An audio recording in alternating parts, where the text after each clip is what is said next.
Hi guys, welcome back to my channel. I'm Juliana. Today I want to talk to you about this book, Longbourn by Joe Baker. So this is a Portuguese edition. I mentioned this book in a previous video that I was currently reading at the time, but I finished it. I first heard about this book it was on Instagram. A person that I follow talked about this book that was mentioned to her by her subscribers as being not a continuation or how is it called? Sequel or a prequel of Pride and Prejudice by Jane Austen. No, this is the lives of the servants during the story of Pride and Prejudice and a bit beyond. As it's said in here in the author's note, the principal characters of Longbourn are shadow presences in Pride and Prejudice. They exist to serve the family and the story. They deliver messages, drive carriages, deliver messages at times that no one else wants to put foot outside of the house, are the ones that receive orders to go search for laces of shoes to the ball of Netherfield under the rain, but they are as well, at least in my head, says the author, people. Longbourn covers the past of these characters and advances to beyond the happy ending of Pride and Prejudice. But the two books overpose, and the narrated events in this romance are based directly on the book of Jane Austen. A meal served in Pride and Prejudice was prepared in Longbourn. When the Bennet girls enter the ball in the romance of Austen, they come out of the carriage that awaits in this book. My interference consisted only in getting names for those who didn't have them, the butler, the servant, the second maid inside, and attribute to Mrs. Hill the role of a cooker beyond governess, being that arrangement like that wasn't unusual in this type of families. But what the servants do in the kitchen outside of everyone's view, while Elizabeth and Darcy are occupied falling in love upstairs, is, I think, exclusively of their business. One final note, in Pride and Prejudice, the male servant, appears only one time in the text, when he delivers a message to Jane. After that, it is never mentioned again. So, wow, I'm sweating. Can you see? Jesus.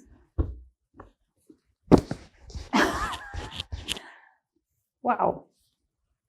So, this story, as you can understand, is the backstage. I said this in a post where it was. I don't know, but I don't remember. But this is the backstage. This is the undergrounds, or not undergrounds, but the downstairs of Pride and Prejudice. So this is the lives, the secrets, the secret lives, secret past lives, the circumstances in which these people live or have arrived to, in some ways or in some characters, arrived to the Bennet house. So this follows, well, I think that I can say that the main character of this novel is Sarah, one of the maids, the youngest maids of the group of servants of the Bennets. So there is Sarah. I think she is 15 to 16. Then there is Polly, that is 10 to 13. Mrs. Hill, that is the cook and the governess. Mr. Hill, that is the butler. So they are the main group at the beginning of the story. And something that I found very intelligent by Jo Baker was that she described the work that the servants and the maids had to do serving the family, so the Bennett family. Things like, well, as you know, women have periods, and at the time there wasn't disposable sanitary pads, right? So as you can imagine, they had cloths to put in their underwear, and they would bleed, and then someone had to wash the cloths, right? So there you go, one of the things. Another thing was taking care of the fluids that come out of you, and that has, at the time, there didn't exist bathrooms as nowadays it exists. The toilet wasn't automatic, right? So you have to manually take care of things. So someone had to do that, right? So there we go, another thing. And other miscellaneous, like to sew the socks, to sew the bows in the shoes of the ladies, to sew something in a dress or something like that. So more light work, but you know what I mean? They had to do everything, basically. Like, yeah. So that is something that I found so fascinating, because it's not like you or I didn't know about that at that time it was like that. But when I was reading Pride and Prejudice, it never crossed my mind about the lives of the servants. Never, ever, ever, ever. So when Jo Baker describes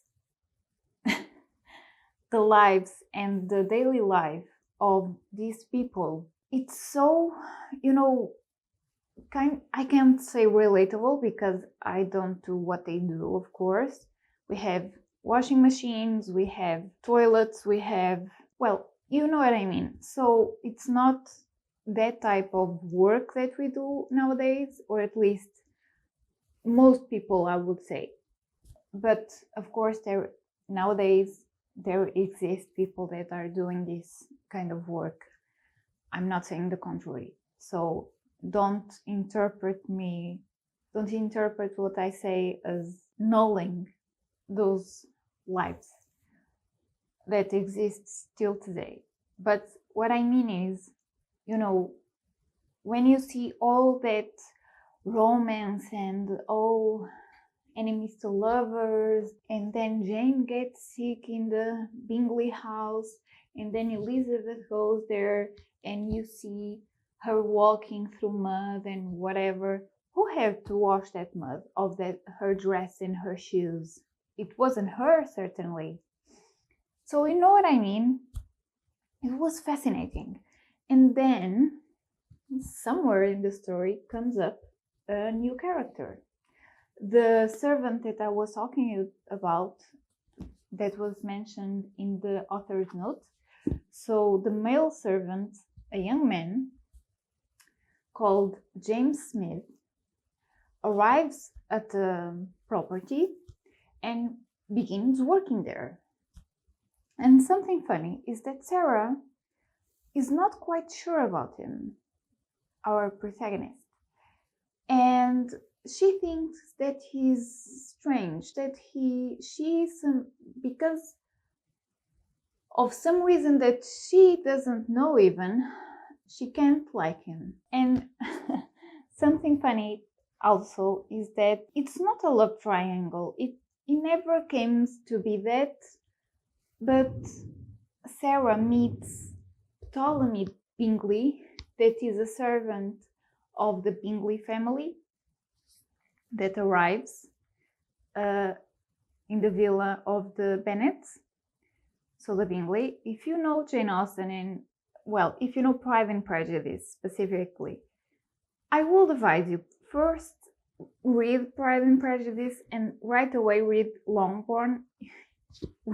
You will love it. So he was a slave in America, in the Bingley property there, and then he was taken to Britain, and then he was a free man, but of course he had to make a living, so he became a servant of the Bingley gentleman. He becomes like a prospect to Sarah in some aspects. And you know, something happens between them two. Sarah becomes to be dreamy about it. And because Ptolemy, you know, he's the embodiment of what she doesn't know about the world. You know, he crossed the Atlantic, you know what I mean? And she only knows the surroundings of the Bennet family house. So, and it's all she knows, all she knew. She never went to London, for instance, something that she would love to do. Know the world, you know, because she thinks about her life as a bubble. She doesn't describe it like that, but I'm saying what I think that she means. And so Ptolemy he wants to be an entrepreneur, he wants to build his own business, he has plans for his life, and you know where I'm going at. So, but then there's James Smith, who she doesn't like, who she is somewhat trying to figure out what is his deal, because he's mute for a while. They hardly speak. They hardly see each other throughout the day. Then there's a development through the story, of course. And there is a moment there, a specific moment, that I thought it was so beautiful, so well done, so well thought, that I don't really want to reveal to which characters I'm talking about, but I thought it was so tasteful and it revealed so much about the characters. Well, it's an indecisive moment where a character is going to do something that can change her or his life forever and do a 180 turn. And then another character comes in and kind of functions as a saying, ponder first, you know, like be careful, don't do it by impulse, think about it first. It's beautiful. You have to read it. If you have read it, you know what I'm talking about, so leave down below spoiler spaces and then comment something that you want to say about it, what you feel about it, if you thought the same thing as me. So yeah, and then we have the backstory of the whole characters. I think I can say that's the second part. I think, I don't know, let me just check. I think it's in volume 2 or in volume 3.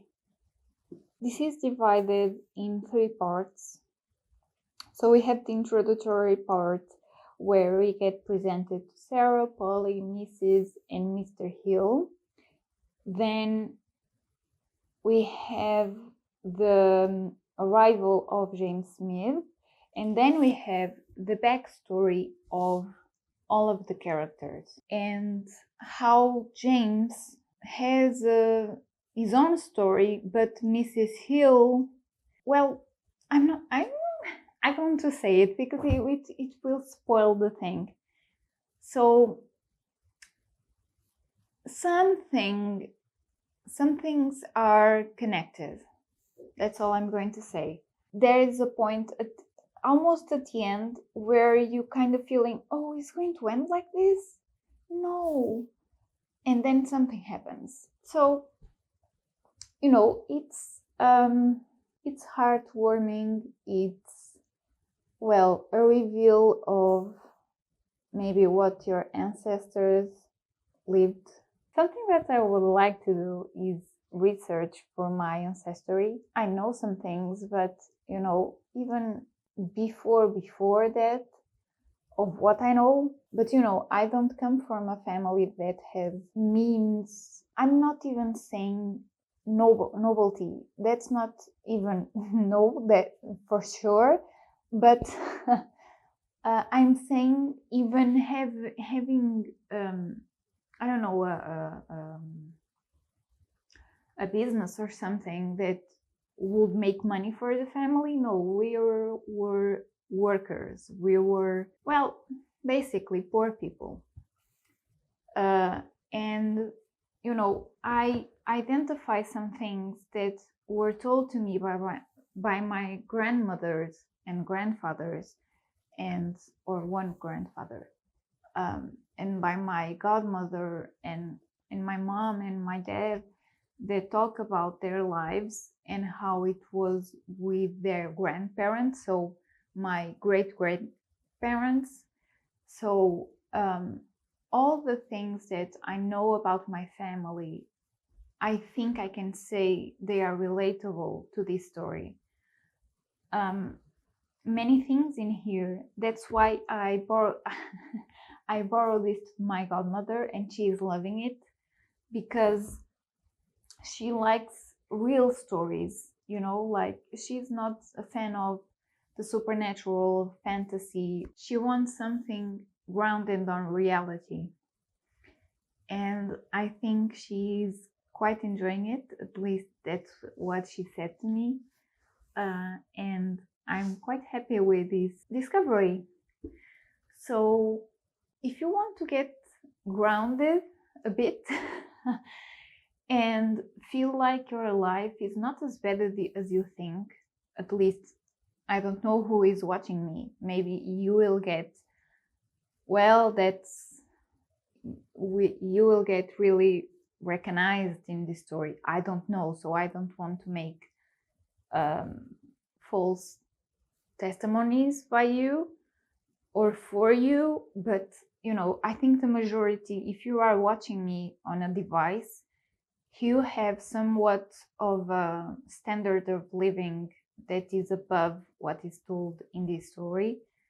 So I believe that you will get grateful for your life. So in a way, and for the time you are living in, I did. So yeah, and it's a great story. It's there's a story about James Smith here that it could be a whole book. So it's so many things that could be developed, but the author had to make choices. But yeah, it's so fascinating the way that she interconnected things and made the love story flourish. It was really slow with the demands of the Bennets, so being totally unaware that the person that is serving them has a whole life as well. Not, in some ways, the Bennett I mean the Bennets, but those people that are portrayed in Pride and Prejudice became so narcissistic because, and I believe that's, I'm saying this, but I think we do that as well with people in our lives, because sometimes we feel they are granted and we don't think about their own struggles, their own feelings, their own life. We think of our own and our own feelings, our own necessities, and sometimes we discard that the other person also is passing through something or is living through something that is taking a toll on them or is important to them, So all of those things are portrayed in this book, and you may think, oh, it's a Jane Austen spin and who cares? But really, you will love this book. If you're a man or a woman, it doesn't matter. You will love this book. And I highly, highly advise you to pick this up. You will be surprised. And of course, you cannot stay only by surface. You have to dig to pick up small details and put yourself thinking about those. You have to make an effort as well. So please go read this one. And yeah, I cannot recommend it more. So I loved it. 5 stars for me. It was a good surprise, and I'm really happy to have read it. I hope you have enjoyed it. Let me know if you have read it or if you are now intending to read it. It's really fun. So yeah, I will let you go now. Thank you so much for watching. Thank you so much for giving a like, making a comment, watching till the end. That's also important. So thank you so much, and I will see you on the next